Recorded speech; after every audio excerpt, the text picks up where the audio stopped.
Hello. What's up, friend? How are you? I'm doing so good. Good.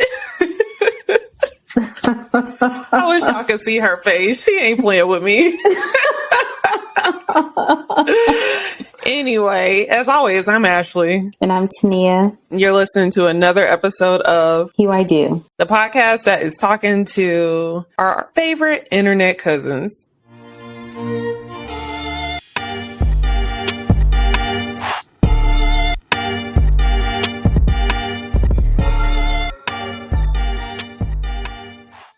So guess what, guys? We talked to Marche Robinson and Michael Newell from the Newell House. And if y'all don't know who we're talking about, where have you been? What are you doing with your life? Basically. You're going to get to know all the good details about the Newell House. Like, I don't know about you, Toniah, but we got to find us a little road trip. I want to see the house. I want to try some of this food. I want to see the flowers, like all of the things. But honestly, yeah, this was a great episode. They were amazing guests, truly. Enjoy the episode.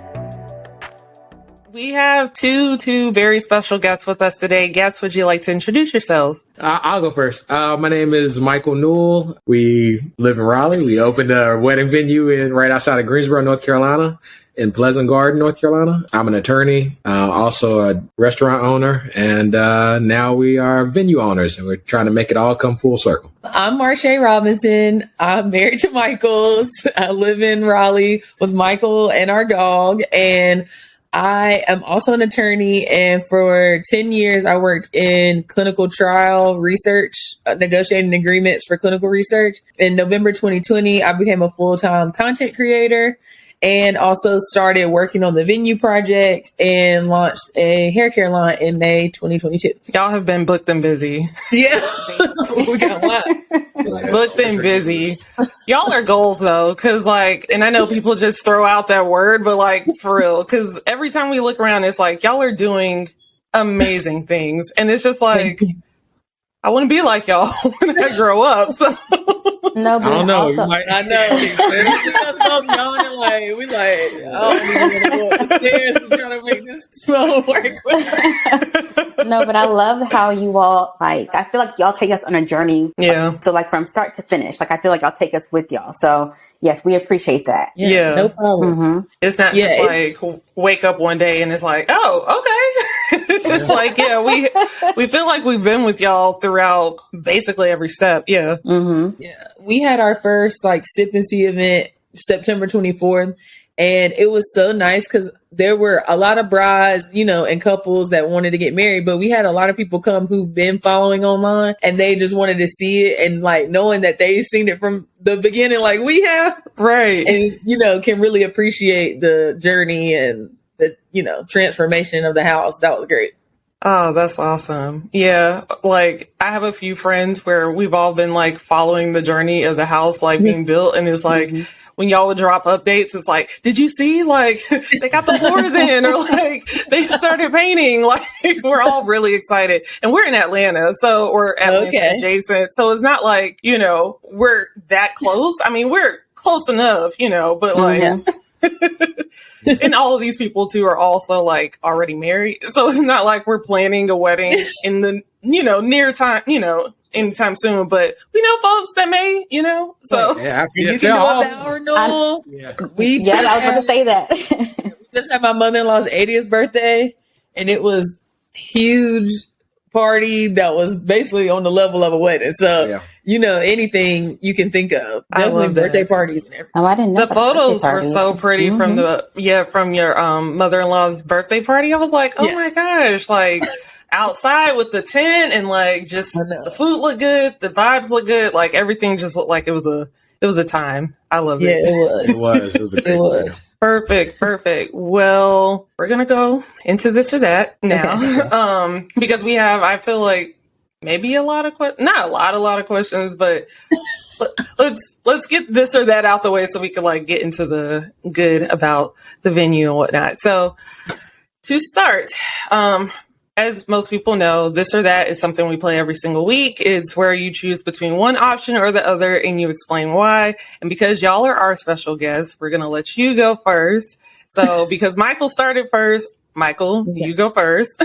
Then Marche, then Toniah. This isn't too, like, there's nothing too wild here. Pretty easy stuff to kind of chew on or kind of I tend to overthink a little bit, so let's see. I know, but she says that, and it's like, okay, Ashleigh, like, you made us think here. I tried to be easy on this one. All right, just to start, though, for the wedding, so you can even think back to y'all's wedding. Wedding favor or no wedding favor for your guests? Wedding favor. Okay. Yeah, we had some cool. That was the cheer wine and the that's Krispy Kreme. Yeah, we had cheer wine and Krispy Kreme donuts. So I think that it's about, and Marche is going to be better at probably answering all these questions, but I think it's not about necessarily, like for us, we wanted to do something that identified with us as a couple, and also was like a fun parting thing to leave with. I don't know who doesn't love Krispy Kreme donuts, and it's kind of unique to our area too, because Krispy Kreme I think started in Winston-Salem. Oh, okay. And cheer wine is Marche's favorite, soda. Yep. Before the wedding, I was driving around to every facility that had glass bottle cheer wines to try to bring them to the wedding, which apparently they're not as easy to find as you might think. Oh my God. He got all plastic bottles and called me like, babe, I got them. And then I was like, something told me to ask if he get glass. He was like, what? I was like, no. Now we don't need glass. We have seen some wedding favors that I would have said no wedding favor. The one that so I just say, just be creative and do something that's, unique to your couple that will be memorable. So it doesn't have to be expensive or anything, but just something neat to let people part with to have that good feeling. Okay. That was a good answer. Yeah. He has thoughtful answers. He acts like he's just thoughtful. Not overanalyzing. Just thoughtful. I got my glasses on today, so I'm no context today. All right. I feel like he kind of answered for you as well. Yeah, he did. Yeah. I have nothing. All I was going to say is I feel like just go the route of edible favors. Just go with something people can eat. They can take back to their hotel. People don't really want trinkets and knickknacks. Give them something they can eat or something meaningful like a donation to something or something like that. Just no junk. Right. Food or, right. Something meaningful. That's a good idea. Toniah. Yeah, so I definitely went with the food favor because all of the favors that I have, they're sitting in my little junk drawer. So I didn't want to spend any money on anything to give to people because I knew exactly where it would go. So definitely an edible favor. So I would go with no favors in this. Okay. Yes, in this case. Okay. But I mean, no, you said favor and no favor, right? Yeah. Your description of how you were leaning, I thought we were going to go to favor, and then you're like, Well, it all depends, but I'll go with no favors right now. Yeah. And that's also saving you money. So, okay. I'm on the fence. Like, I feel like if you got a photo booth, you got food, you have all this stuff, that is a favor. But then also I feel bad if I didn't give a favor. So I'm going to say favor, but I'm with y'all. At one point I was thinking, cause our last name is Coffie. I was like, oh, I'm going to give mugs to everybody. Then I was like, nobody's going to take these mugs at the end of the night. Like, one favor I still want from a wedding is a mug. Yeah. Really? She gave it to us. It was a glass mug, like clear. So it was cute. And she had hot cocoa packets in it. So like you could just pour milk or water in it and then put the hot cocoa in it. So it was nice, and we kept the mug, but yeah, it's the only favor I have still from anybody.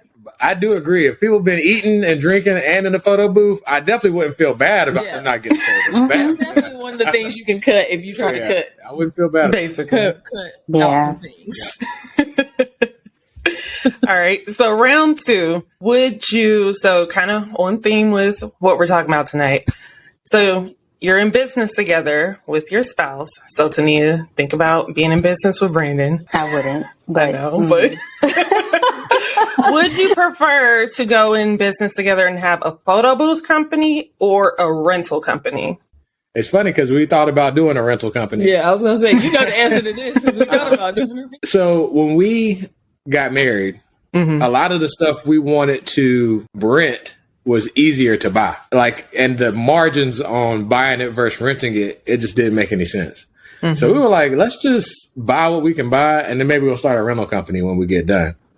And what's funny is now it's translated into stuff that we can use at the Newell House, that when people rent the Newell House, now they have all these. I mean, we probably have more votives than. Now, let me say this too. I don't even know if I knew what a votive was before we got married. But now I'm officially like a votive mover. Yeah. That's part of my. He's fully immersed in the campus. I moved 8 votives today that were just randomly somewhere. So anyway, I would say rental company. Although there is somebody, I've seen like some cool photo booths.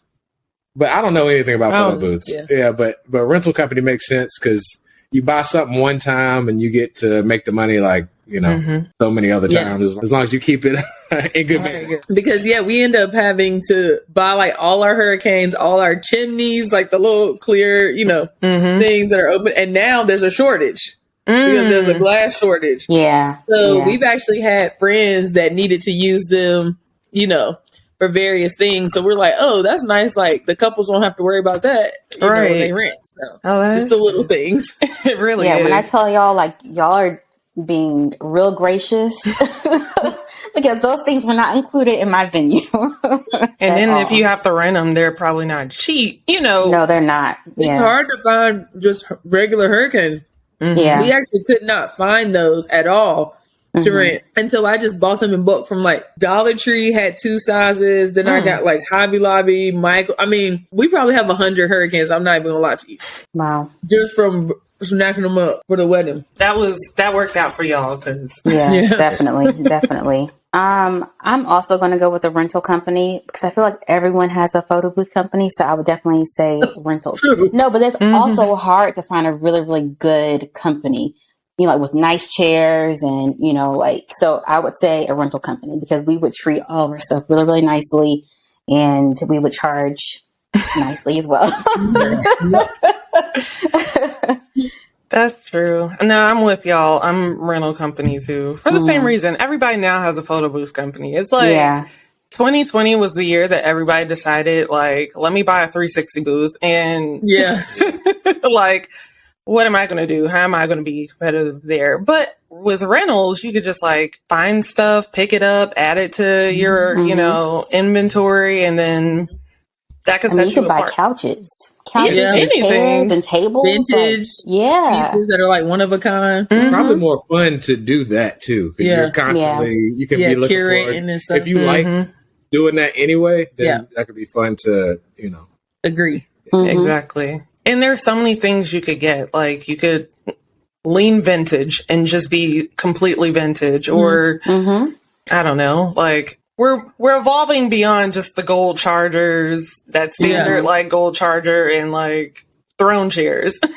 Like we're, there's just so much we could do.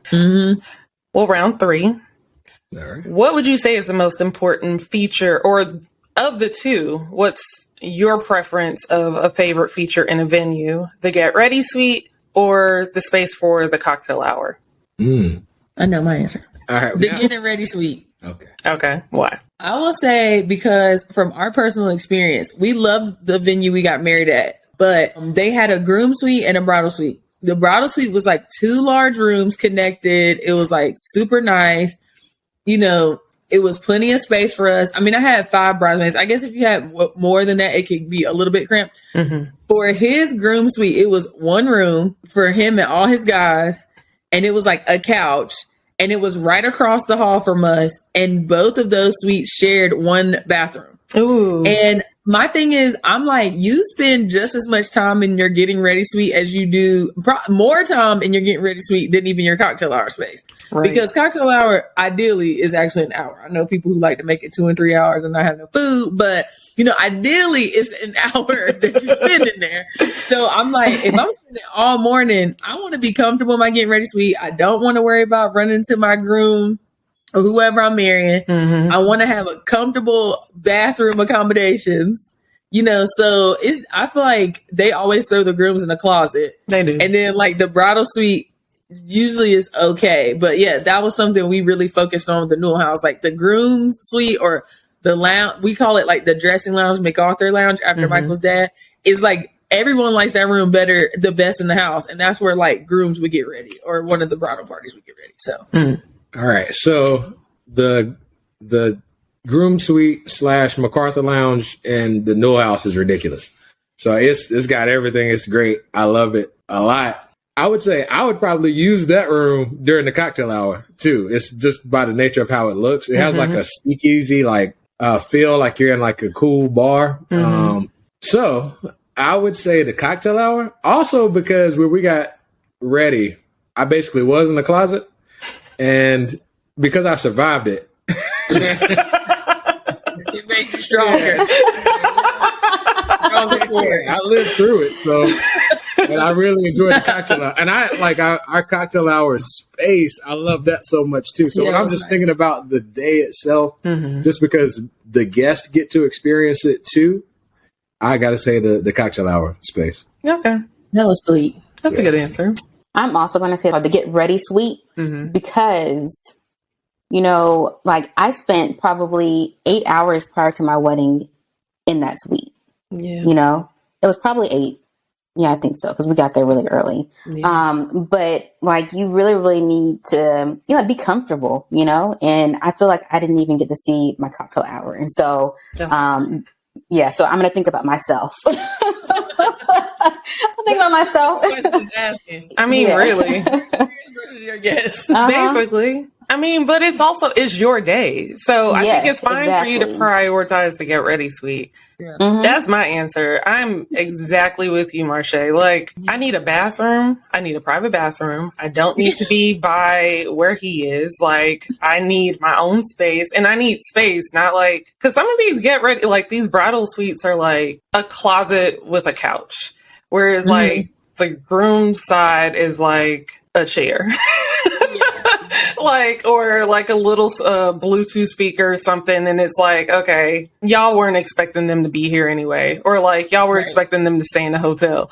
So I need my space because I'm going to get ready there. I'm going to get my pictures there. I need my good lighting. I need all of these things. And I need my private restroom because I've been to venues where the bride or the groom or whomever is there getting ready, they're going to the same bathroom that all the guests are using as they're coming in too.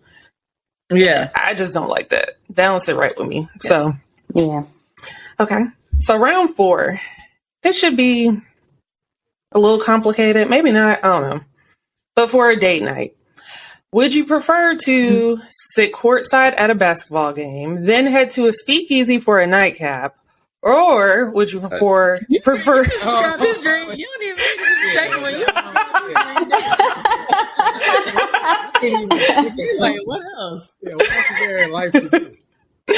The other option is going to a nice 7-course meal and then going to an orchestra that is going to play all your favorite covers from the 90s and 2000s. I mean, you go first. So the courtside basketball speakeasy, that literally is probably his dream. My dream day is pretty much that. And Marche surprised me with that one time for my birthday. I don't know how many years ago, maybe a couple years ago. Yeah. You can't tell with the pandemic. It might have been. Yeah, I don't know. Right. Been 2 and it was so much fun. And speakeasy is my, spirit animal. So yeah. I would definitely go courtside. And NBA is my favorite thing to watch. So I would go courtside speakeasy. And I don't really like orchestras. Okay. Even if they're playing your favorites from the 90s and 2000s? I don't really. I don't hate them. if I'm at an orchestra, I'm gonna at least pretend like I like it. Yeah. And then what was the other? And the 7-course meal. I really like the first, like 2 courses. I was about to say he wants 3 courses at the most. I was about to say. And my 3 courses are going to be appetizer, meal, and dessert. And the drink. So a good cocktail. Yeah. Okay. Yeah, I was just saying. I want to go to a basketball game and a speakeasy. Okay. That would be so fun. Like, I'm not a huge sports person, but when I go in person, it's a different experience. That's real. That's real. I don't care about watching on TV, but in person is fun. That's true. The atmosphere is different too. Like being there with all the people versus at home. Agree. Toniah, where now we having good food nowadays. That is true. That is true. And they have good music too. But although I love to eat, I'm gonna go to the basketball game. Okay, I wasn't sure. And where then this was going. I mean, but the orchestra is what got me, because I love like the 99 and 2000s, but I don't think I would be interested in going to an orchestra. Okay. Because I might go to sleep. So I'm definitely gonna go to the basketball game and the speakeasy. Okay. I never know, like that 7-course meal, aren't you? Yeah. One of y'all's gonna take this. I mean, honestly, I would have an equal amount of good time at both. Like, depending on who's playing with the basketball game, I could really be into it. Yeah. I don't follow basketball like that. So I don't know. I'm just here for the time and the vibe. The speakeasy seems fun. I don't drink, but I'm sure they got a mocktail, you know? So yeah, Marche doesn't drink either. Yeah, I don't drink. So I just be slamming them Cokes. Right. Get a Coke with a lime in it. Good. That's it for me. Now, if Marche gets some Cokes, I got to monitor how many Cokes she's had because this starts getting... Might as well be drinking. That caffeine and that sugar. My 4th cocktail, normal, she'll be on her 3rd Coke, and the bartender's like, "We have to cut her off." Yes. You're like, no, she just had Coke. No more Coke. No more. I mean, people don't know, so I mean, and this is Coca-Cola we're talking about here. Yes. Right. There are some speakeasies that do have the other Coke, but yes, that is true. Get chopped up. No. Like, I love 3 Cokes. No. Oh We would never do that to y'all. Right. We would never do that to y'all. Never do that to y'all. Oh my God. Okay. Well, now we're done with this or that. We're going to dive into the world of the Newell House, but then also kind of like get to know y'all a little bit, learn a little bit about your wedding and whatnot. And, just the world of Michael and Marche, because I feel like y'all are everyone's favorite, like, internet cousins, like people that you see come across the timeline, and it's like, it's always good vibes. It's always a good time. And you just genuinely love everything that y'all are doing. Like, I don't see any like shade, no, like, like nobody's just like, there's some influencers and some people out there that are just like emit what y'all emit. Like y'all give. They don't connect with the people. Like yeah. Like y'all be so nice. Yeah. Like you're in the comments, like responding to people, like, and then you're like housewives recaps and stuff. Like it's. Oh yeah, I love housewives. Yes. So all that to say. Thank you. That was so nice. You're welcome. So, I'm pretty sure a lot of us are aware of the origin story and how y'all even started on the Newell House, like what even prompted that. But for those that don't know, in the back, in the peanut gallery, like let us know or let them know, what started like the Newell House altogether. Like why a wedding venue? You got it. Okay. So Michael and I, how long? We probably we weren't dating that long when he brought it up because we weren't engaged yet. And he was like, I've been thinking, what if I turn like my house into a wedding venue? And so I'm just like, what? Like, he was like, I think you would do a good job. Like, thinking of, the designs and then our brother-in-law who works on the house with us, he was like, he would be a great addition. And I feel like you would have a good vision for it. And I was like, what? Like, it just like totally caught me off guard. And so just, I guess, some background, obviously we've known each other for a long time. And I had been to the house one time in high school for like a party, but I didn't remember it that much, So Michael was like kind of talking about it for a little while. And I don't think he took me to the house yet because he kind of just brought it up. We had some conversations, but then shortly after we got engaged. So, when you're planning your wedding, like it's no conversations about anything. So we tabled it for the time being. And in my mind, it wasn't even a tabling thing. I just thought he had brought it up. It wasn't really like, serious about it or really thinking about it. And then when we found our venue, it's a old historic home in Raleigh. And so I think like planning it, visiting, walking the grounds and everything, really just stirred it up in him again. And he was kind of like, we could do something like this at my house, and he right after we got married, he like brought it up again. He's like, no, I'm serious. Like, I think we should do it. So he took me to the house and we walked around and like immediately I was like, oh, we need to do this. And like, we should paint this room blue and this should be like this. I mean, like, I just immediately could just everything I could think of for the house. I feel like that first visit, I had thought of it all. Like at that point, I was just like, oh yeah, this is perfect. And yeah, like he didn't have to do much to convince me. Like he just took me there. And then, we approached his mom about the idea. And I don't know if Michael feels the same, but I was thinking she was going to be like, no, like, why would I do that? Why would I want to do that? And she was like fully on board. Oh, yeah. So yeah. And we like, obviously told his siblings about it and everything. And we kind of just like got some people out there to look at the house and everything to tell us like if the foundation was okay, if, everything under the house was fine, if they noticed any issues or anything like that. And yeah, because his mom was actually going to sell the house. And so once she got serious about selling the house, this is after we had kind of played around with the idea. I was like, no, like I'm on board with this idea now. Like now I know where to sell the house and everything. So Michael's like, now you sure?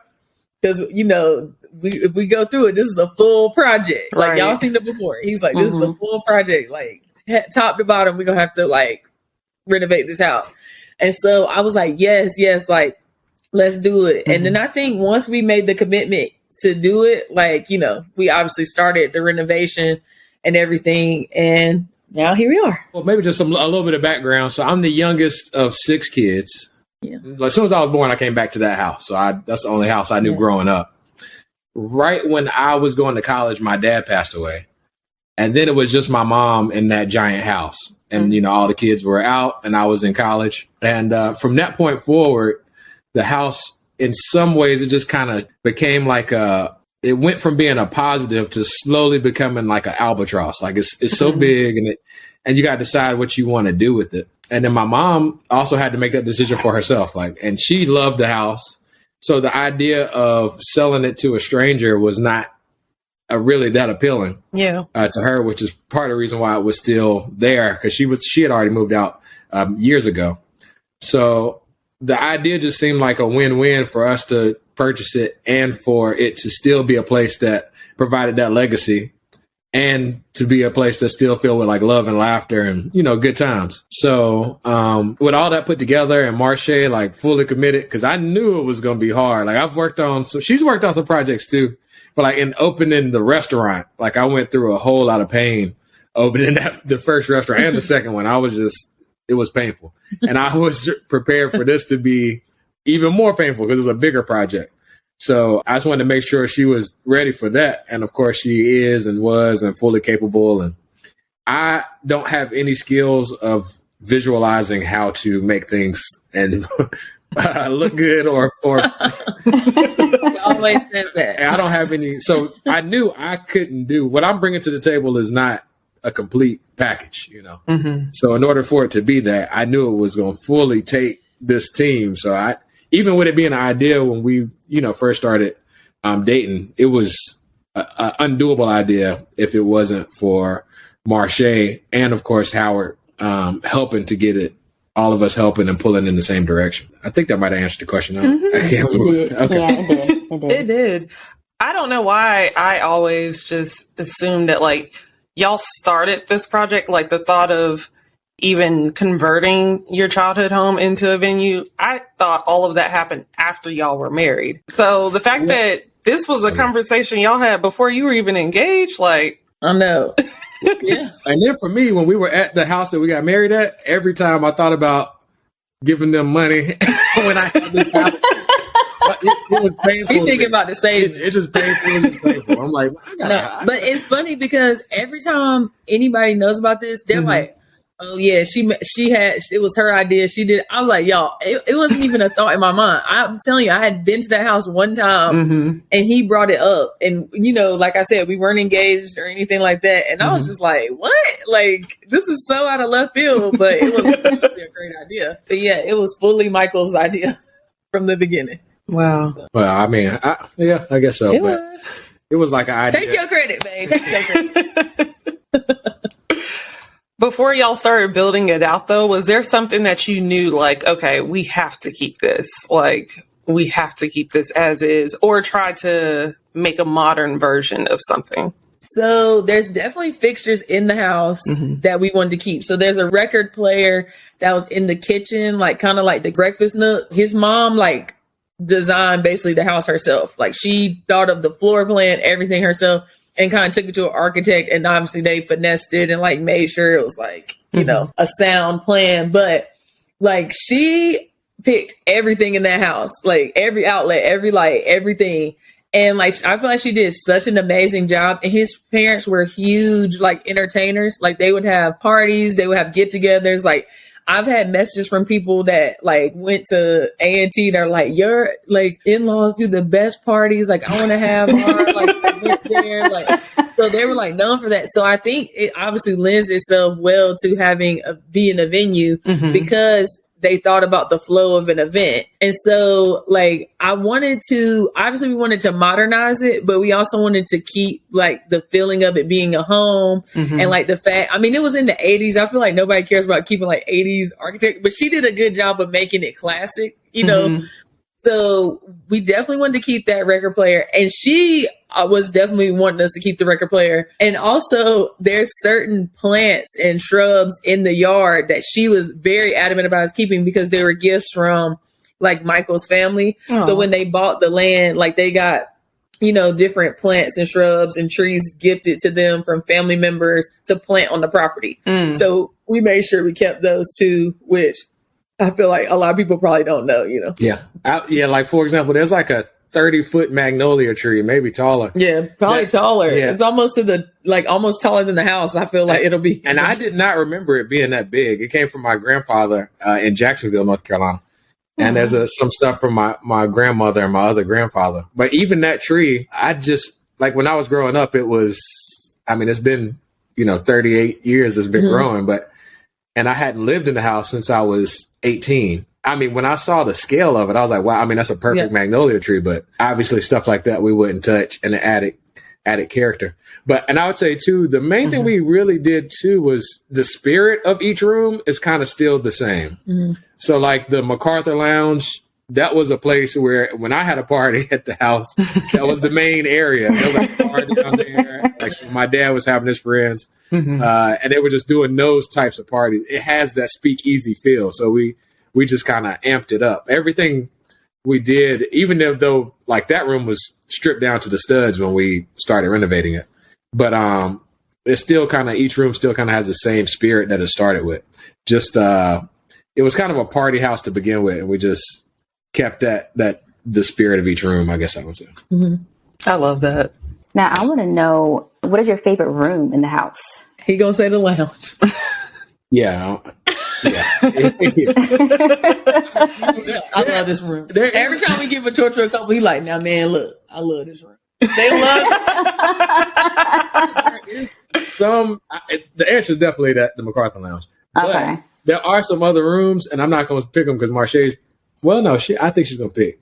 I'll let her pick. I know what she's gonna say. I think. Yeah, the blue study. Oh, that's you. I thought you were gonna say the dresser suite. No, I love the blue study. So when we were walking around the house the very first time, and I looked, his parents had an office that was like basically like a study / office in the house on the first floor, and it had like the built-ins all the way around. And I was like, I'm obsessed with this room.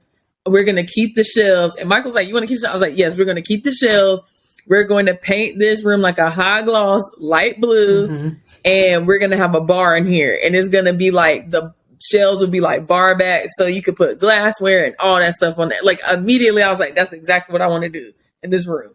And Michael was like, okay. And I was like, this is my favorite room. And from the beginning, I'm like, this is my, and anytime I feel like we've had people over there, they think it's the coolest room. And it's so cool because it's kind of hidden a little bit. Like, you know, it's not like just out in the open. So it's like a little jewel box, you know, like hidden, kind of like a little speakeasy vibe a little bit, but it's like bright, you know.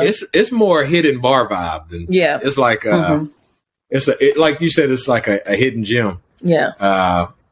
I thought you were going to say the dressing suite, but I'd say too, with that room, like the first time I saw it, the way that she visualized it, it makes it hard for me to pick between the two rooms, the MacArthur Lounge and the study. They both. And our brother-in-law custom built a bar that's on casters in there, and the actual bar is like the high gloss blue too. So it's just all blue. I love it. Like the ceiling, the walls, everything's blue. The doors. Also, that space is highly functional for what it does too. Yeah. So that's a good room. That's That's a good room.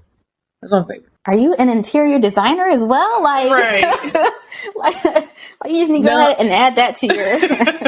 No, I just come from a family of like super creative people. So like my mom painted.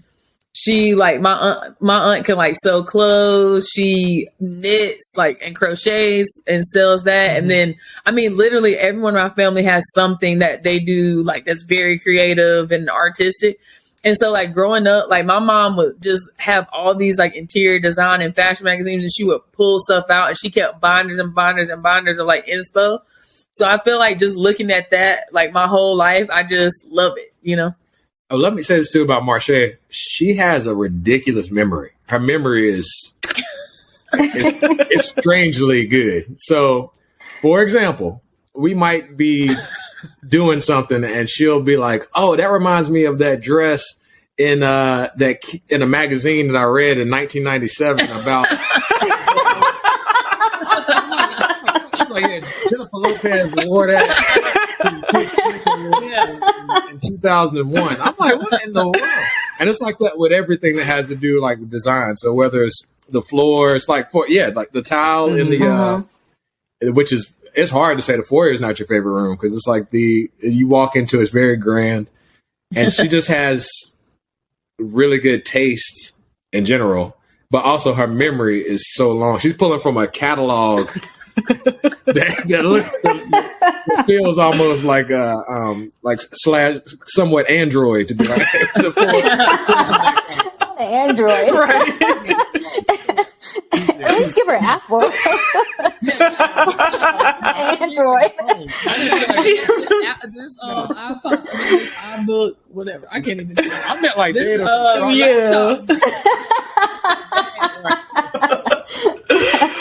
No shade, y'all. No shade. Actual like Android. Right. Oh, my bad. Toniah thinking about the phone. I totally forgot about the Android robot. I'm my bad. Oh my gosh. So yeah, but that is honestly the best part was like picking colors, picking furniture, picking all the stuff was really fun. Yeah, we went through like your, what is it, I guess brochure, like lookbook or on the guide on the website, and I was like, this is just, it checks so many boxes, and it's just it's so beautiful. Like the courtyard space that's like what I guess kind of like downstairs that like you could have like, I'm thinking people could go out there, or you could even have pictures, and the fact that y'all offer like you book your wedding here, your event here, really wedding, like you can come and get your engagement photos here, where like a lot of venues don't do that, or if so, it's like they make you jump through a lot of hoops and whatnot. And I'm like, yeah. But people want to get those photos done beforehand. Sometimes even just to like, you know, cut down on the photos they have to take during the cocktail hour. And I'm like, that's just like every photo was beautiful. I'm like, the weekend stay, the fact that like you have plenty of full bathrooms for people to be able to do stuff. I'm just like, why isn't this in Georgia? Yes, exactly. Wedding for all the Georgia people. Look, my cousins drive up from Atlanta all the time. No, but y'all are very, very generous. Like I was like, y'all giving drinks and like drinks and stuff. Like they didn't do that for us. Getting married in 2019, I feel like helped us a lot with this venue because it's like it was recent enough that we could pull from our own experience, and there was things we loved and like things we thought. So like one thing was like that really stressed me out was having food for my girls. I'm like, okay, so I want to get them food, but like I don't have time to go pick it up. I don't want my planner to leave and pick it up. I don't want anybody, like my biggest thing when I got married too is like I didn't want my girls to be like put out any more than they already are. Like you're already buying a dress, shoes, like whatever I could do to take the burden off them. So I was like, I'm not going to get them to go like pick up 10 platters or whatever. Right. So I ended up like the way I did it was such a nightmare. And like the food ended up being like kind of like stale. It wasn't good. And I was like, man, wouldn't it be nice to just come in and there's like snacks or some type of food or like a menu you could choose from to already be in the suite and drinks and all that already in the suite. I don't have to worry about that. It's like anything you can do to just make someone's day less stressful to me is like the best. Seriously. Yeah. I feel like I thought of everything. I really wish that my venue had the same options as y'all's venue does because it's hard out here to think of everything. So and we definitely appreciate that because we've definitely reached out to like other venues or just other people in the industry to get their feedback and kind of what they think. And it's so interesting because I think because it's such a demand for weddings right now and venues, I feel like the advice that we get always leans towards like, y'all will be booked. Like, don't even worry about it. Like this venue doesn't do that. Don't worry about it. But like, I told Michael, I was like, I don't want to be like a rubber stamp venue where like every wedding is the exact same. Every bride's just like, okay, give me your deposit. You're going like, I want everyone to have an amazing experience. I want it to be a luxury experience. I want them to feel like I had a personal wedding that was like, you know, all about my personality and fits what I love. And like, I had a great experience. To me, that's like important, you know, versus because I know like we, you know, as a venue having 2023 dates is like very good because I know people want to get married in 2023, but I also want them to have like a great experience too, you know, so. Yeah. Seriously. And in some ways too, is a chance for us to, on all of these things that are thought out, it's a chance for us to almost go back and redo the things about our wedding, even though we loved our experience, that would have made it that much better to us. And then on top of that too, we have a lot of like with the restaurant experience and Marche's fashion and knowledge and Howard's knowledge of being able to build things. And it was an opportunity for us to do what we do best, you know? So if I know food, then, and I have great chefs who make the kind of food that I love and Marche loves, then we do something special for the Newell House, but why not incorporate that, you know? Yeah. And then in that same token, we give a lot of people chances who a lot of time, I know we probably talk about this later, but who don't get those kind of chances. So like my main chef is a guy that I grew up with who just happened to be moved back to North Carolina from New York after being in New York for like, 15 years or so.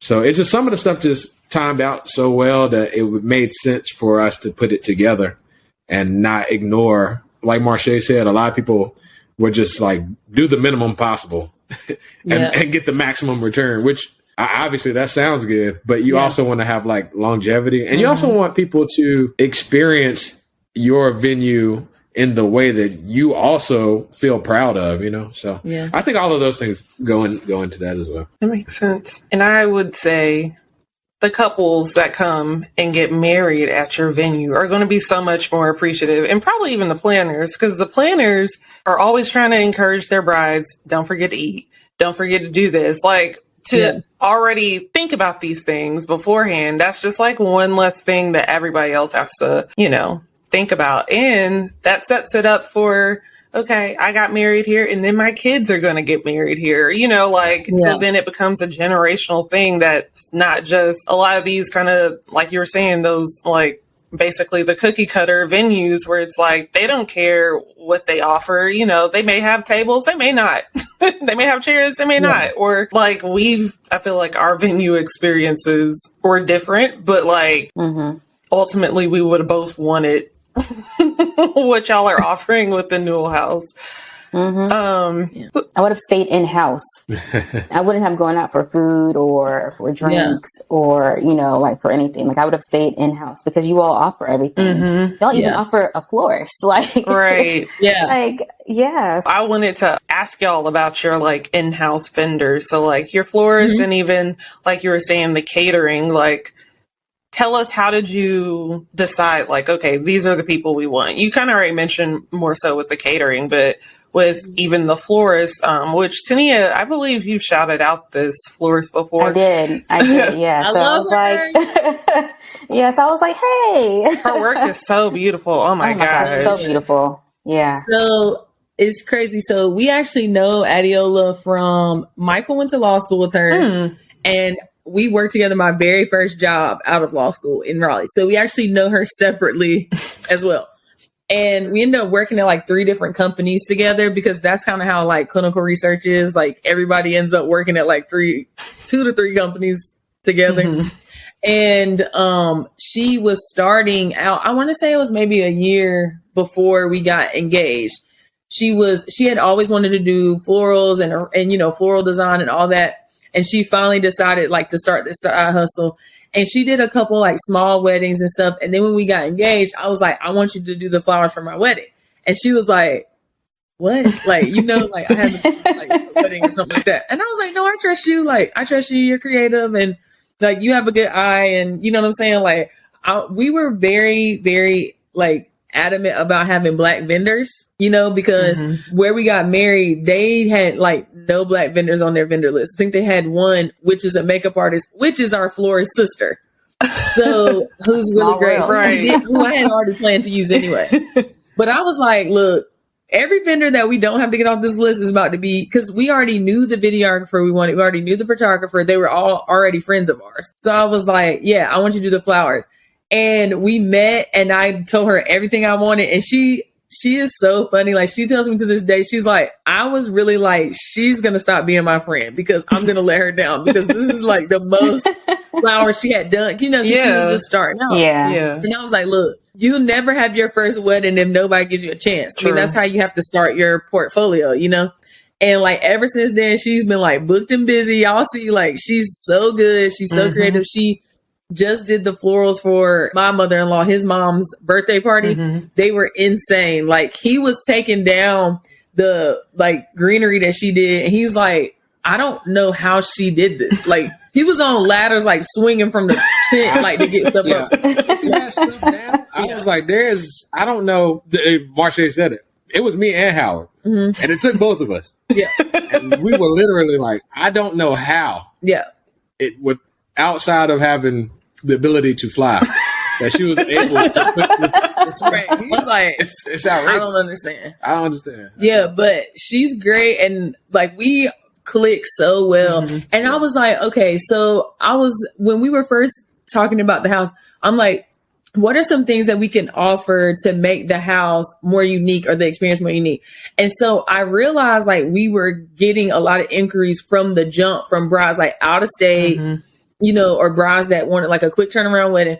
And I'm like, Michael always tells me, he's like, you wanted to pick every last thing for your wedding. You were super meticulous about it. You like doing stuff. He was like, every bride doesn't want to sift through florists and sift through caterers and look through vendors and look, some people just want to say, I want a wedding. This is where I want it. Let me know when to come. Like, there's some guys like that. So I was like, okay, well, what if we had a florist that we could have that works like in-house with the venue, that like knows the venue. We work well with her. We know she does good quality work. So that's one more vendor checked off the list if somebody wants to get married here. And so we had the perfect space for like a floral studio. So we have a little studio in the house that the florist can work out of, so that she's not like having to just like pick a corner in the middle of the venue. So she preps, like she basically can come on a Thursday and prep flowers and leave them in that studio, and it's not in the way. Like, I mean, it's like, it worked out really, really well. And I approached her about it and I was like, what do you think about being like the on-site florist, like in-house and stuff? So like you would be like the preferred option for brides and stuff. And she was like, yeah, like, are you kidding? I would love it. So yeah, she's done the sip and seas and the party, and she's done such a great job. And I'm just excited because I feel like, honestly, like she's so talented, and she just like has a good eye for the house too. Like she's very creative. So yeah, that's basically how we came to that. Yeah. And I mean, like Marche said, Adiola she could do no wrong, and based on how she goes in on that house. Yeah. I haven't seen anything like it before.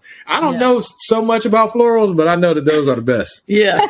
He's good. Yeah. And I would just say, even when we were contemplating like making some things mandatory or not mandatory to use with our in-house stuff, it's kind of like at the end of the day, we decided, not as of the date of this recording, to make these things mandatory. Yeah. But we also know, because we've gotten the invoices from the other people and we've been through the experience with the other people, after you shop around and see what we are doing, you're probably, I mean, I can't imagine somebody choosing something otherwise. I would say, but from the perspective of the catering, I imagine there's some people that want something very unique that might be something that we specifically don't have expertise in. Like I had some Indian friends that came to the Sip and See, and they were talking about the specific foods that they want that I know I don't have expertise in my crew. I mean, they can do it, but some of it we may not be the best at. Yeah. So for like a particular couple that wants something specific, we didn't want to make it mandatory. But I also knew my team was like really strong and the food was really good. Yeah. So just by offering it out there, everybody that's come to the Sip and See, when they've come back, they've been like, oh yeah, we want to use that catering. And they did like his mom's party too. Yeah. And it was really good. So yeah, they're a really strong team, I feel like. And like Michael said, like so much has fallen into place in a crazy way around the house. Like it just feels like it's destined to be that way because like he said, the head like chef that he's working with the in-house catering is his friend that he grew up with in the neighborhood, went to culinary art school and lived in New York working catering weddings, working in restaurants, moved back home to be closer to home like not that long ago. And now he's like back, like living around, like down the street, again. So, wow. And we have Michael has another friend that he grew up with, same thing, down the street. And he's been super helpful, just like helping us because you need as many hands as you can get, in the venue, And he just comes and helps with so many different things. And so it's just like, it's crazy because like him and Landon, that's the chef, and then David, his other friend, they were out back, like just standing around talking, like after one of the nights we were getting the house together. And Michael was like, they were like, we haven't done this in like at least 20 years. Just standing around the back talking. It's just like, it just meant to be, Yeah. So. I love that. Yeah. And look, people want the option to like not have to feel locked in. So being able to like, hey, here are these amazing vendors. You can work with them. We highly suggest that you do, but if you don't, that's cool. You can still book this venue. And I think like that's such a deterrent sometimes because you see these like really gorgeous venues, but it's like, you have to use this caterer. You have to use this vendor. And then you look and it's like, well, dang, that was out of budget or like, it can make some things a little tight. So I love that option, but also the fact that these are Black vendors. Yeah. So you are checking multiple boxes at the same time. Definitely stay in. I do have a question though about the food.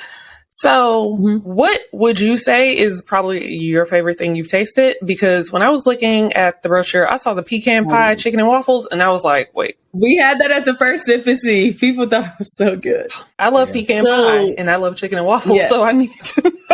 So the chicken and waffles are always going to be a hit because that's actually the restaurant that Michael had. Like he was saying, he has 2 restaurants. They are chicken and waffles restaurant, like that's their specialty. So that's always going to be on point. But it's funny because someone came to the second sip and see and they were like, oh, the chicken and waffles, like they were thinking like, oh, so like chicken and waffles is going to be like the thing that the caterers do. And I'm like, no, they can make anything. So at his mom's 80th birthday, they had short rib ragu pasta. So it was like so good. And I'm telling you, when I saw the menu, y'all don't understand. I was like, I will be running around the day of the party, making sure everything's okay. But once they bring that pasta out, I'm going to be in my seat. Like, I'm just like, wow. And I literally sat there. I was like eating that pasta, like literally like you see in the movies when people are in military school. That's how I was eating the pasta. And then I bounced and like went back to help somebody in the house. But they literally, Landon is such, he can just think of the craziest stuff. Like, in a good way. Yeah. Like, it's so outside of the box, like with what he thinks. It's like, it's amazing. So like, you know how you have like a friend and you can't imagine them working because you grew up with them? And you're like, oh wait, you really do this. So I've gone through those moments with him several times because he, for one, he'll give me the suggested menu and I can read half of it. Yeah, we be Googling the ingredients. And then we thought we had some class. Also, for example, he'll go get locally sourced foods. Like he'll have vegetables literally growing in the house. Yeah. That he will put, like use on the sliders, for example. Like the lettuce would be, or like it wasn't lettuce, sliders were whatever good. the green leafy thing that was on that little slider. basil, little chive or something like that. It was alive right before it got on that. It's stuff like that where I marvel at what he's able to do and what they're able to accomplish as a team. Because I mean, I help to guide the team, but I'm not a chef, so. He truly is talented and knows a lot more. But the best thing that I tasted. Well, hold on, I forgot those risotto balls. These risotto balls. It's probably Bruh. But we had a red velvet chicken and waffle combo at the last thing too. But those risotto balls. I ate like 15 risotto balls. Yeah, we killed those risotto balls. Like he had more he made like a ton for the party. So when we had a sip and see, the last sip and see, it was the day after the party. He was like, y'all want me to just put the extra risotto? We were like, yeah. I was giving tours and like chasing the risotto balls down, like telling girls like, now taste this. It was so good. Like after the party, I had to move stuff from the backyard to the front. Each time I walked by, he got a risotto. He was like, all right, and I had to make a lot of trips. I'm like, Michael, leave one for me. So they were so good. He like hand rolled them and breaded them. I mean, it takes a special mind to cater. I don't know, to be a chef. I don't know, because you have the time because everything has to come out at the same time. You have to run things. And so basically a bride and groom can come in and pick their own menu, basically. So what we're going to do is just offer like a sample menu. Really to get pricing range kind of so you can just have so you can help imagine what you want to eat. But from there, we'll let the couple decide what they envision. So because the main thing we want to do is give them that option because their experience catering with us is not going to be like their experience somewhere else. So somewhere else, they're going to be picking from a list. Yeah. But with us, they'll be able to help curate what they want. And then we'll build it out from there off the suggestions from our chef. And then we'll present that back to them and then go from there. So even though the process has like an extra step, it's like an extra step to be able to personalize your menu even more. What I see with other caterers, you kind of have a ballpark of what you're about to pay. And then you actually get what you're about to pay. And this is not the same. Yeah. Like, we don't want to have like a bunch of hidden stuff. Yeah. We just want to be like, oh, this is, if you will get a menu like this, obviously. Yeah. This is how much it is per person. Yeah. Obviously, we might have to add tax, but we don't want to add like 20 line fees. Yeah. You know what I mean? Right. Because that stuff adds up. It does. Yeah, they'll be like, it does. Fee, fork fee. You be like, wait, what? What you mean? We saw one vendor that had their insurance like thing built into their all-inclusive package. I was like, you charging people for your own insurance? Yeah. Yeah. That's and then they charge for gratuities too. Yeah. So they add that and then So I was looking at our invoice. Or was it ours? It was either I think it was ours. Yeah, I don't want to play our caterer. Yeah, they were cool. They were good. But they were anyway, they had a service fee, but they didn't have gratuity. But all of the server's cost was already built into the quote. I was like, so what is the service fee for? If you're already paying for the staff, right? Gratuity is not included, just more and you fees. have a service. I still, so I was like, we're not going to have that fee at all. Like, I'm just filling that out.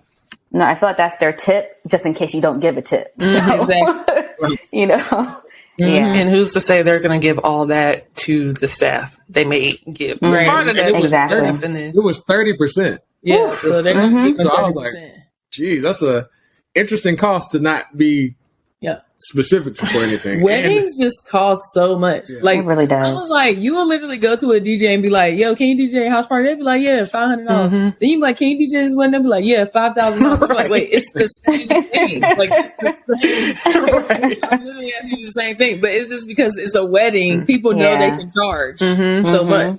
So They're like, oh, it's the lapel pins. It's the fact that I'm there for your ceremony and your cocktail hour and the reception. And it's like the timing of this event is the exact same as the house party. But I'm like, but for a prom, y'all be doing way less and you be there for the same amount of time. So exactly. We're going to do this podcast next year. We'll be like, the florals are mandatory. Yeah, exactly.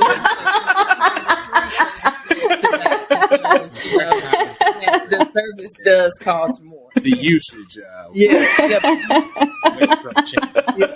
Y'all gonna be like, y'all sold out. For real. Y'all the show. Let me change y'all. Now the Newell Mansion. Yeah, I'm sorry. The new The grass field.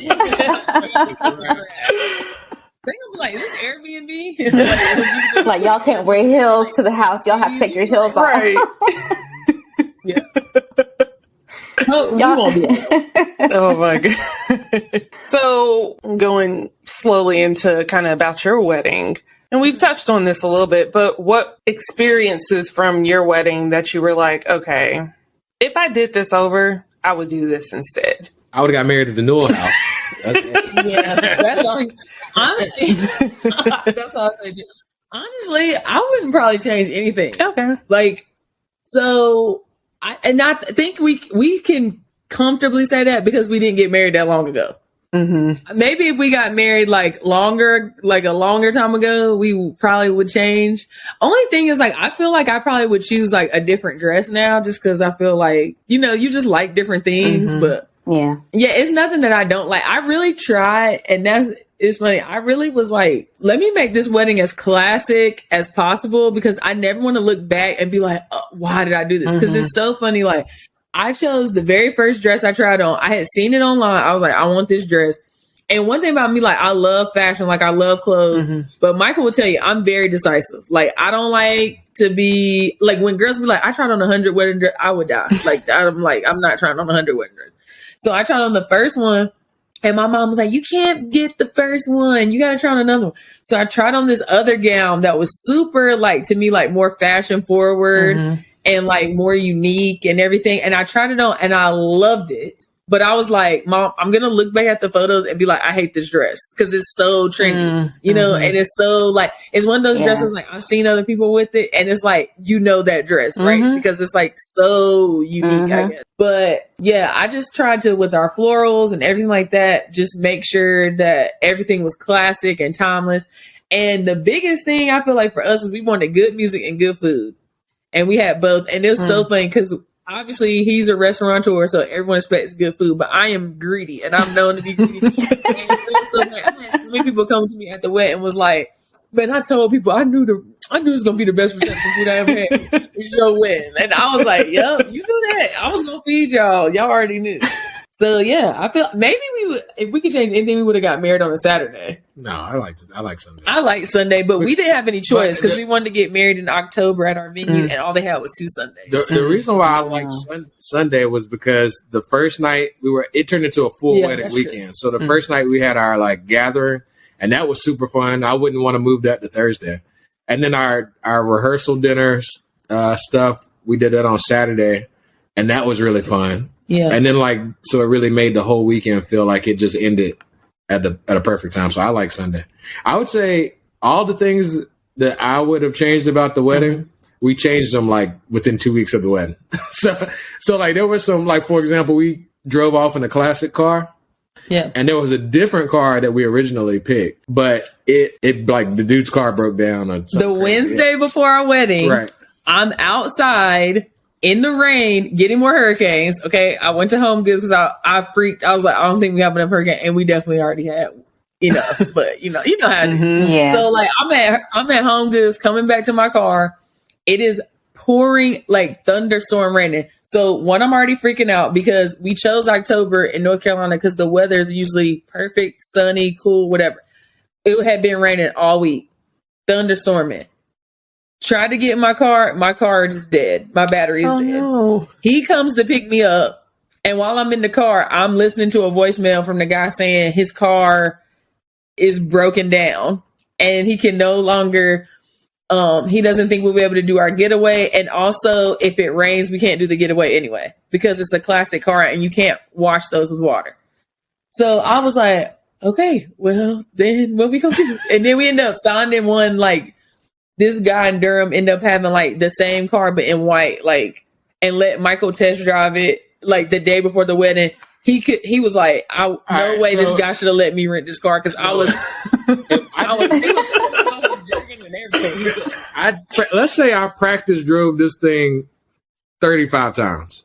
I successfully did it maybe 4 times. So I was like, dude, you gonna really let me drive? And dude was like, all right, yeah, just take it. And he let us drive it around the corner. He let me sit on it to take a pic. He just did not care. And then I was like, I love this guy. And I was like, let us take the car even if it rains. He was like, yeah, I mean, why do I care? I was like, this dude might have stole this car because he did not care. And Michael was so nervous to do the getaway because everyone's standing there, and he did it perfectly. But then we like peeled around the corner. It was so dope. Nobody noticed for it. Nobody noticed. And then we got to around the corner, and the car stalled. Oh my god! And Michael like, and started up again, and we're like, "Do you think they can hear us? Like our family and friends can hear?" I'm trying to restart the car, and he was like, and we're like we were freaking out. And then he started it back up, and we came back around, and everybody's like, "Y'all back?" And we're like, "Yeah, we gotta clean up." And we got out the car, put on some sweats, and cleaned up like all of our stuff and took it back. We bought all those glasses and like candles and stuff. And then like similarly, like we ended up having a tent, but like 3 weeks before the wedding, we didn't have the tent. Yeah, we were gonna not do a tent. I wanted to be open air dinner under the stars and under the lights. And the weather report. So I always say, like, Farmer's Almanac did me dirty because they told me it was not rain. Look at Farmer's Almanac. And I looked and I was like, they said it's going to be cool. You know what I'm saying? Like, perfect weather. It's going to be sunny. And every single day, I'm telling y'all, it's raining. And I'm like, that Wednesday, the car situation, and it's thunderstorming.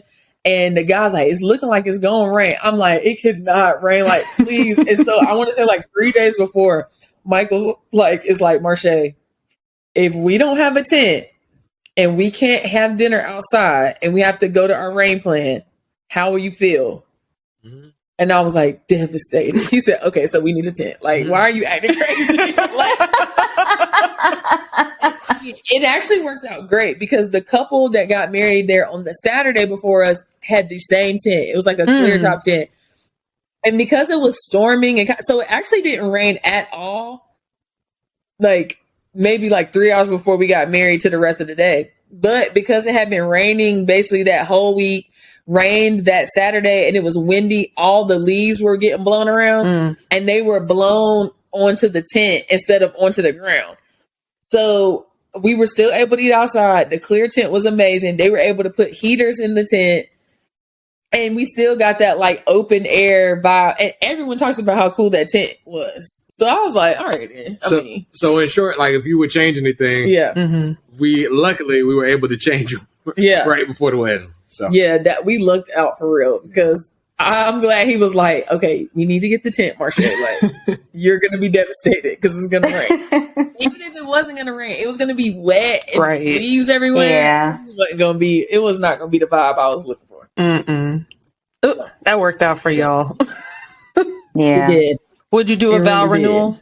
I don't know. I don't know. I feel like because because we got married recently, it just don't seem like something we would do. But I'm sure once we get to like year 10, we might be like, let's do a vow renewal.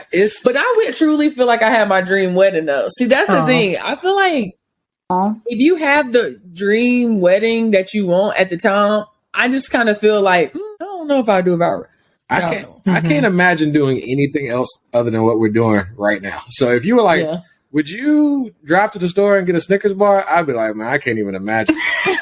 Doing one more thing. One more thing. Yeah. I feel like too, it's funny because I feel like now having the venue, like I said, I had my dream wedding, but also I feel like just being in a position where we're going to watch so many people get married, I feel like it's going to make us less likely to even want to do a vow renewal. Not in a bad way, but just being able to see people have like their weddings and dream weddings and seeing so many different weddings, I feel like it's going to make me feel like, oh, like that's so nice. Like it's going to give me that. I guess if I have that urge, that's will satisfy that urge. If we do a vow renewal, it's going to be in like Turks and Caicos. Yeah, I was like, it'll be a destination. It might be like 5 people there. Yeah, I can see that. That's real. And maybe too, because y'all got married in 2019, you could feel that way. Because I feel like everybody that's gotten married in 2020 on is like, yeah, I could probably do a vow renewal because it's like something they wanted had to be sacrificed within the last 2 years. Yeah. Especially like those 2020 brides that had those small weddings. Me. Or like couldn't have certain people come. Yeah. I got married in my living room downstairs like in 2020. Yeah. I mean, we had our wedding last year, but yeah.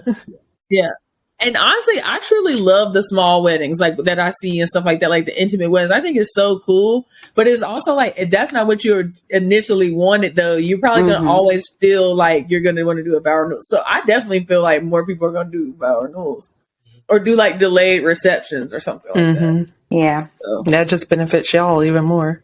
Yeah. But you know what? I'm like, look, do what you feel. I'm like all for it. If you want to do vow renewal every year, like Jackie from Basketball Wives, you do it. Like, oh yeah, she did. Right. I fully support it. Oh my god, she did do one every year. Yes, I was like, Jackie, now come on, who wants to plan that every year? Oh my gosh. Some people do though. Some people do. I think they do. Yeah, oh goodness, they got that marriage on lease. Yeah, exactly. We need to get a contract with them to have them at the Newell House every year. Y'all should. Jackie, hey, let me tweet her. I got a venue for you. Yeah. All right, just a few more questions. Or really just like one or two. So like we said, we've watched y'all like over the last few years, and I feel like we're not alone. Of course, so many others have as well, but like y'all have been doing so much. You have the restaurants, you have the venue, you have your beauty line, you have your content that like your fashion. Like I got your like one of your Amazon drop pieces. Same. Yes, thank y'all. Thank you so much. You're welcome. I was like, okay, I'm hoping she does round 2 because I'm good at texting Toniah. Like, did you see the? Now I feel like they doing stuff with real celebrities now. I'm like, they did something with Portia. Yeah. I just texted me about that yesterday. I was like, there's some stuff here that you would like. She was like, we'll see. I got in just in the nick of time, honey, because now they really did. Celebrities, okay. But with all of that, y'all are booked and y'all are busy. Like, how do y'all make sure that you prioritize time for each other? Like, because there may be somebody that's like, I want to start a business, or I want to do something with my husband, but like, how do we make sure that we still like each other at the end of the day? Or, like, we don't bring work home. You want it or you go. I'm interested in your response. I'm sure we both will have answers to this. Yeah. So I think there's a difference between like, all right, so when we pop up, like, for example, when Marche dropped the hairline, what was seen was probably the last, 3 to 4 months of like a 3-year process. Or like with the Newell House, what people are seeing is like the last year of like a 3-year process. And same thing like with the restaurants. Everything is like a lot longer than it looks. Yeah. And then by the time you're seeing it, so much of the work has been done to prepare for it. And that was probably more difficult. Well, I mean, the whole thing was difficult. But also, Marche and I spend a lot of time together. Yeah. So you have to like to be around that person. We're not going to tell you how much. Y'all going to be like, that's weird. Right. Yeah. You have to like to want to be around that person like all the time. Yeah. So, I mean, we genuinely enjoy each other's company. I think I can speak for both of us. like to that extent that we can literally be around each other all the time. And honestly, it's weird when we're not together, not in a separation anxiety type of way, but in like still in a way that like I want to be there to support her and vice versa. Like, so sometimes when I'm not available to shoot for her and I see her shoot something by herself, like with the tripod or something, it makes me feel like weird. I'm like, oh, God, I just don't like it. That's so sweet, right? Yeah. You're a good man.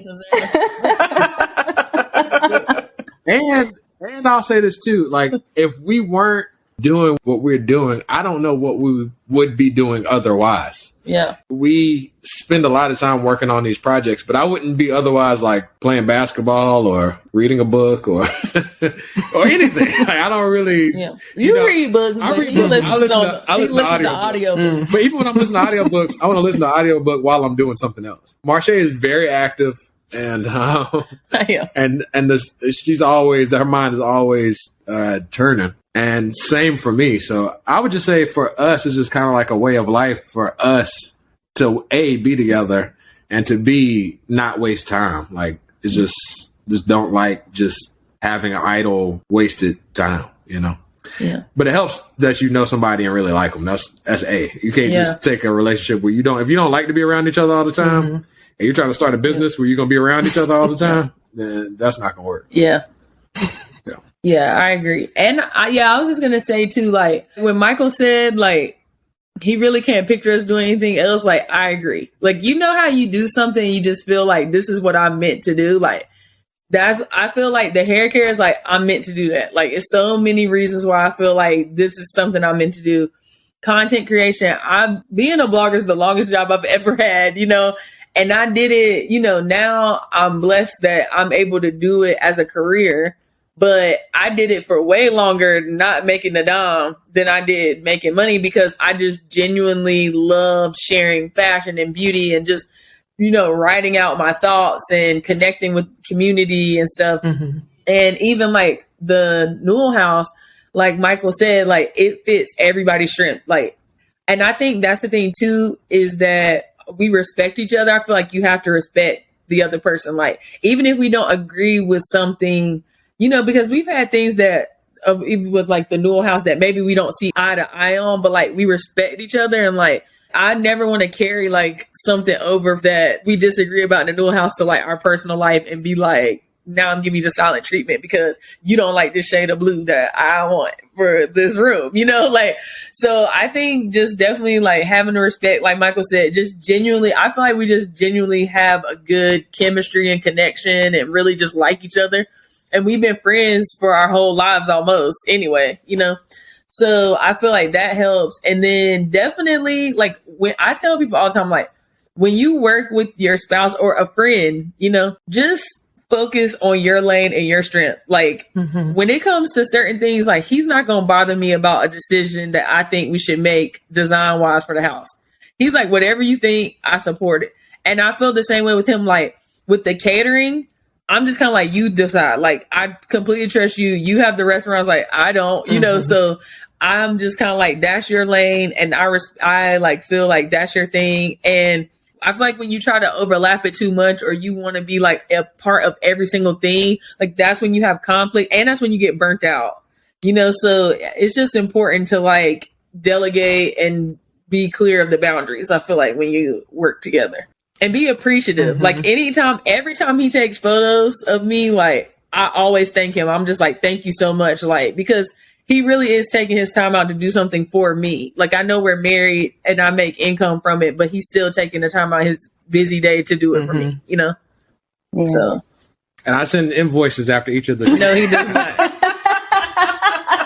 They are okay.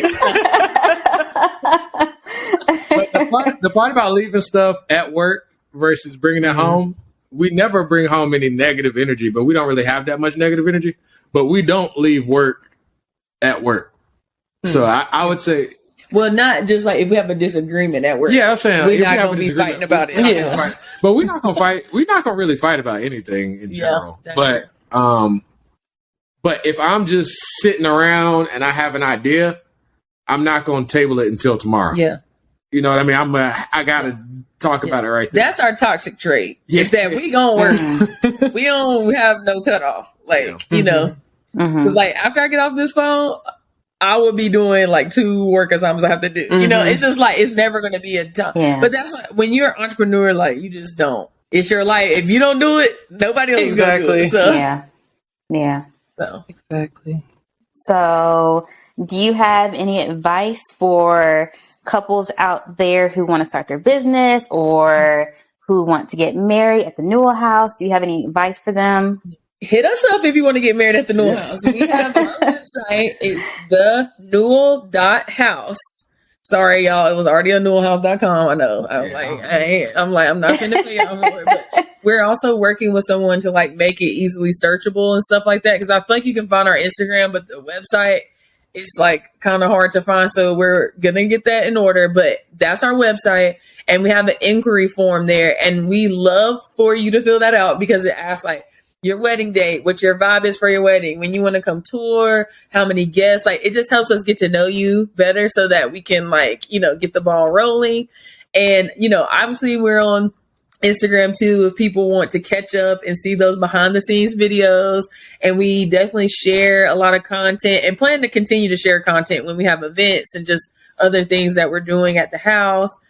And I would say, any advice for couples who want to start a business? So I say for anybody who wants to start a business, start your business, right? Like in general, just do it. I feel like people overthink. And I feel like 9 times out of 10, when I get a message from someone, it's like, do you have advice? Or I want to start a business, and I'm like, just start. You know, sometimes people want to know like, what's the easy way to do this? Not how, like not how to do it, but like the easier way. And I'm like, there's just no easy way. Like you just have to start. Be prepared to fail on some things. You're going to have obstacles. You're going to have difficulties. And you kind of just have to like see it through. Like it's not easy. It's not glamorous. But if you're truly doing something you're passionate about, that's what's going to have to push you during those hard times. And I heard this really good advice on this one podcast. I can't remember it. But somebody was like, you have to want to run a business. Because I don't care what your business. I don't care if it's hair care. I don't care if it's a restaurant, law, whatever.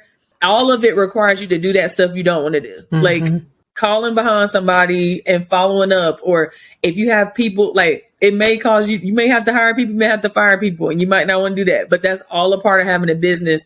And if you don't like doing that, find a partner who likes to do it, because it has to get done. So you have to run your business regardless. So either delegate that to somebody that you trust, or you got to learn to like it, because it's not fun, but you know, for everybody, some people love it. That was a word. So for starting a business, this could probably go for a while, but I'll probably just try to talk about the stuff that maybe Marche touched on. For one, definitely want to do something that you have some passion about. You don't have to be passionate about everything about it. But it has to be some component of it that you are passionate about.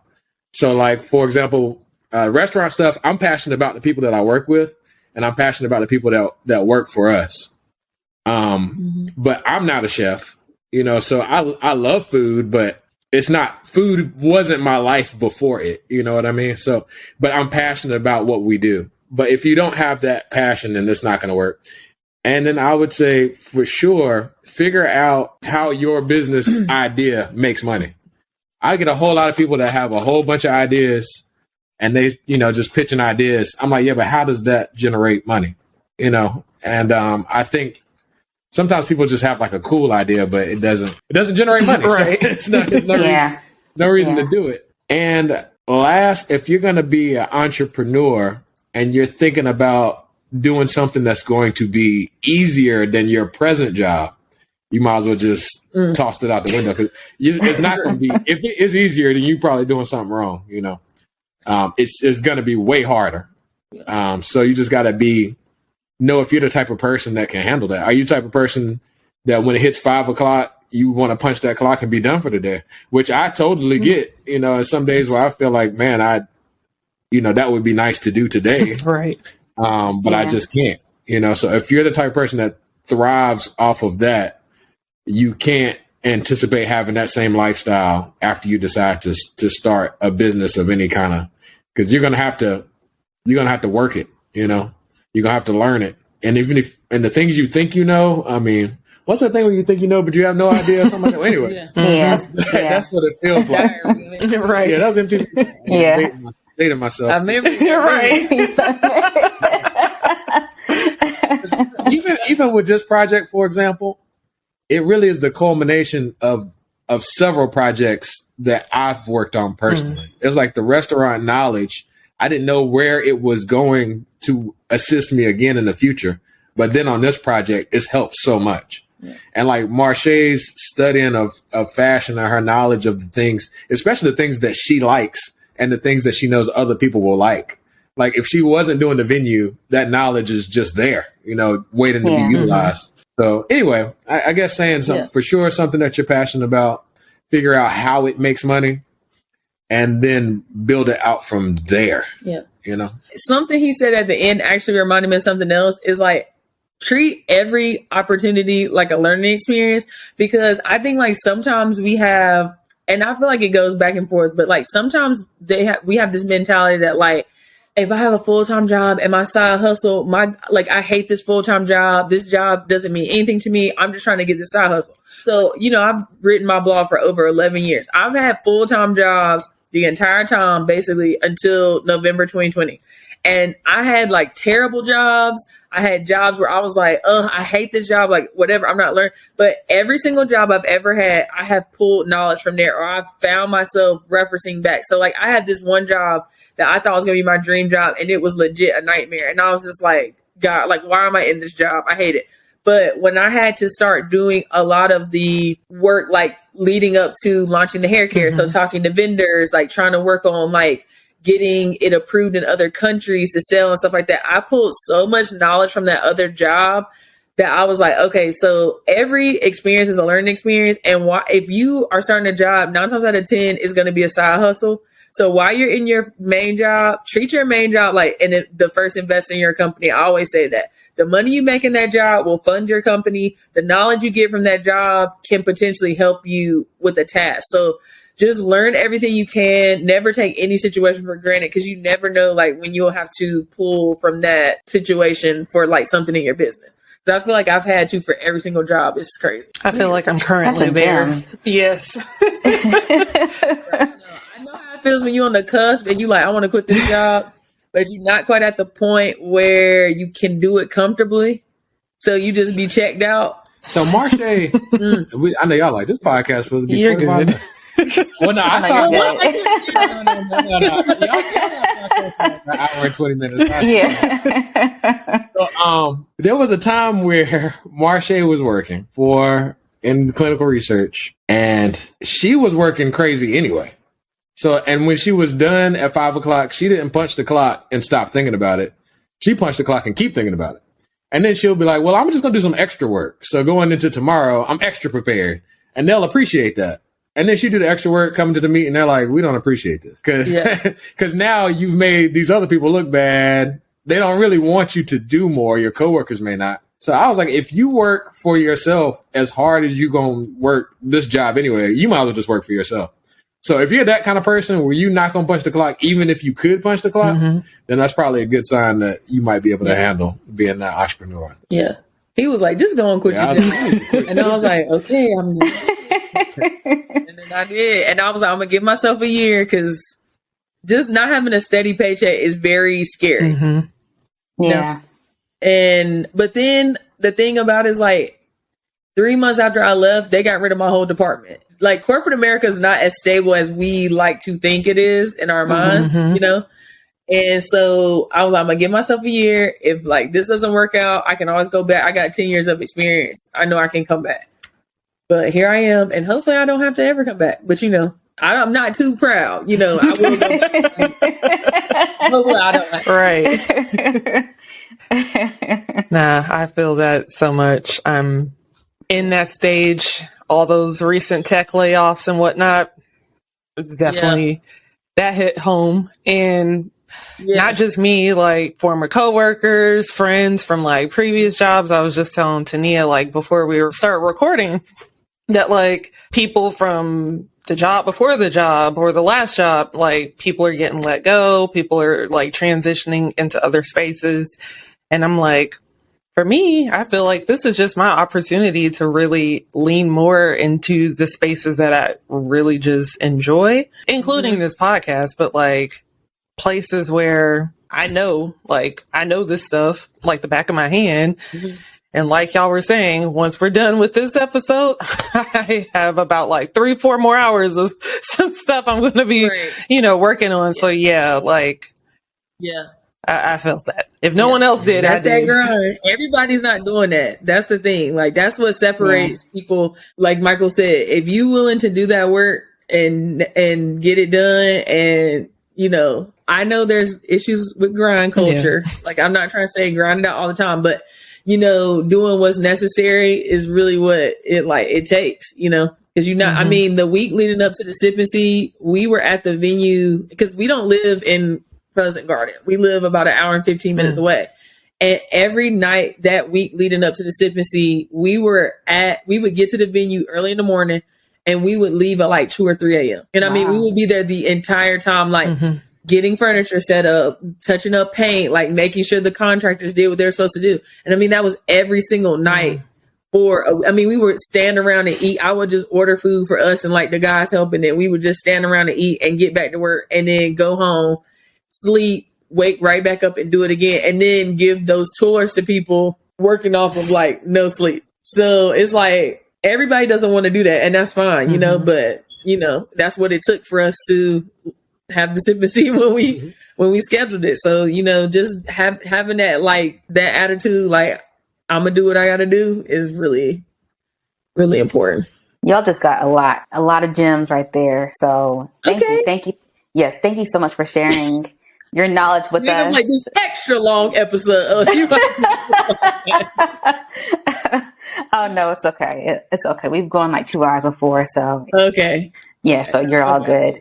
So now we're going to move into the wedding vendor love. So who would you all want to shout out this week? Obviously our florist, I would say. Yeah, yes. Sure. B. Murad, Adiola. She is amazing. For sure. If you book with us, you will have the chance to work with her because I'm telling you, her schedule gets booked up.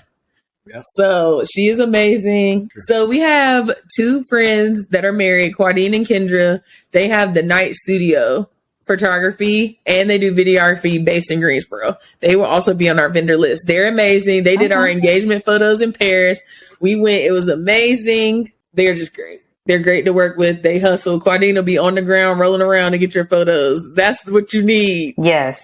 You need the photographer. Ashleigh, who would you like to shout out this week? You know what? I realized that we have not done a great job at shouting out wedding vendors or event vendors that are based in Jackson, Mississippi. So, you know what? I'm going to show Jackson, Mississippi some love in these next few episodes. So today I am shouting out the team behind We Marquee Rental. So y'all know when it comes to bridal showers, baby showers, even sometimes at weddings, people love these like large letter, like basically light up letters that are very tall that like sometimes spell something out, sometimes it's a number, what have you. They got it all. They got the marquee letters. They have like marquee letters of all sort of sizes, 6 feet, 4 feet. Like they got champagne walls. They got castle walls. They have a lot of effects for your wedding or your event that if you are in the Jackson area and you're in need of these decor pieces for your day or your special event, this is the vendor you need to check out. So wemarquee.com is their website, wemarquee.com. Again, based in Jackson, Mississippi. And that's who I am shouting out this week. And I feel like they actually have more than that. So anywho, go on their website, check it out. You'll see all the things they have. But yes, wemarquee. Find them on Instagram and on their website. Toniah, who are you shouting out? Yeah, so this week I'm shouting out a wedding and event planner based in the DMV, Virginia, and New Jersey area. Her name is Amy Cynthia, and her company's name is AmyCynthiaEvents.com. She basically handles all types of events. And so baby showers, weddings. If you want her to manage your event, she can take care of you. So if you are in need of a wedding planner, an event planner, please look her up. Again, her name is Amy Cynthia, and you can find her at AmyCynthiaEvents.com, or you can find her on Instagram at Amy Cynthia Events, and that's AmyCynthiaEvents on Instagram. All right. I think that's who I have for this week. All right. I know that you all gave us information about where people can find you, but do you all want to shout out anything else about what's going on? You know, shout out the restaurant or shout out, everything that you're doing. Definitely that hair care. Okay. Michael's like, okay. So yes, okay. I launched a hair care line May 2020, Isaline Hair. And it is amazing that we have a hair conditioning mask. It's called the hair treatment mask. It's really, really good. And people love it. Like it's so funny. I just got a ton of orders because somebody shouted us out today. And I was like, where are these orders coming from? Somebody must have shouted us out because we get like orders every day. But today it was like a spike. I was like, yeah, so definitely check us out. We have another product launching most likely probably spring of next year because we're trying to perfect the packaging. But we have another product launching next year that I can't wait for you guys to use and buy and purchase. And what else? Use, buy, purchase, gift, whatever, Yeah, I definitely bought that conditioner, so I'm excited to use it. It's good. Yes. It's so good. Michael's like, it's good. Use it. It's funny because like all the stuff we work on, people are like, it's really good. And I'm always like, yeah, it's really good. Yeah, he knows. I always forget to say like because I'm like, no, it's good. Like the restaurants, it's Dame's Chicken and Waffles in Cary and Chapel Hill are the ones that I'm an owner of. But people will come eat and they're like, oh, this chicken and waffles is good. I'm like, yeah, it's real good. Oh, thank you. But mainly the Newell House. The Newell.house. So definitely if anybody's interested, like I said, just go on the website, shoot us an inquiry form. We'll get back to you super quickly, schedule a tour, and hopefully you get married there. Thank y'all so much again for chatting with us tonight about the Newell House, about everything y'all have going on, and like all this great like business advice that y'all gave us at the end. Oh my gosh. It was so meaningful. Thank you. Well, yes, thank you for having us. Ever wanted to find anyone that has ever been shouted out on this show, and all 300 plus wedding vendors that have been shouted out, which is a wild to even think of, but you will be able to find them on find.hueido.com. So if you don't remember what we said, or you're listening to an episode later and you want to look that person up, or maybe you don't remember how to spell their name or what have you, you can always go there and easily find them. So just a little mental note. But Toniah, where can people find us? You can find us on hueido.com. You can also find us on Instagram, Facebook, Twitter, LinkedIn, TikTok, And you can find Ashleigh at Demitosh on Instagram and Twitter. And you can find me at Belsarie on Instagram and Twitter. Thank you again. We'll be back. See y'all next week.